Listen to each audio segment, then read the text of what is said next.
নতুন কর্মসূচি ঘোষণা বৈষম্য বিরোধী ছাত্র আন্দোলনের। সরকারের পদত্যাগের দাবিতে চলমান অসহযোগ আন্দোলন সফল করতে 2 দিনের নতুন কর্মসূচি ঘোষণা করেছে কোটা সংস্কার আন্দোলন ঘিরে গড়ে ওঠা বৈষম্য বিরোধী ছাত্র আন্দোলন। ঘোষিত কর্মসূচি অনুযায়ী সোমবার 5 আগস্ট নারী ও শ্রমিক সমাবেশ এবং মঙ্গলবার 6 আগস্ট লং মার্চ টু ঢাকা কর্মসূচি পালন করবেন শিক্ষার্থীরা। রোববার 4 আগস্ট দুপুরে বৈষম্য বিরোধী ছাত্র আন্দোলনের সমন্বয়কদের অন্যতম মোহাম্মদ নাহিদ ইসলাম গণমাধ্যমে পাঠানো এক বিজ্ঞপ্তিতে এই কর্মসূচি ঘোষণা করেন। বিজ্ঞপ্তিতে জানানো হয়, সরকারের পদত্যাগের দাবিতে চলমান অসহযোগ আন্দোলন সফল করার লক্ষ্যে সোমবার সারা দেশে শহীদদের স্মরণে শহীদ হওয়ার স্থানসমূহে শহীদ স্মৃতিফলক উন্মোচন করা হবে। এদিন বেলা 11টায় শাহবাগে শ্রমিক সমাবেশ এবং বিকেল 5টায় শাহবাগে নারী সমাবেশ হবে। এছাড়া সারা দেশে বিক্ষোভ ও গণ অবস্থান কর্মসূচি করবেন শিক্ষার্থীরা।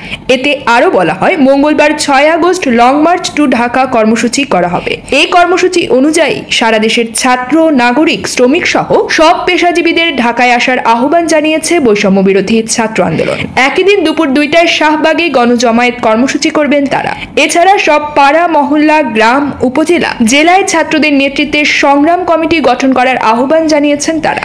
চলমান এই কর্মসূচির মধ্যে যদি ইন্টারনেট শাটডাউন করে ক্র্যাকডাউন চালানো হয়, তবুও নতুন কমিটি করে সরকার পদত্যাগ না করা পর্যন্ত আন্দোলন চালিয়ে যেতে শিক্ষার্থী ও সাধারণ নাগরিকদের প্রতি আহ্বান জানিয়েছে বৈষম্য বিরোধী ছাত্র আন্দোলনের নেতারা।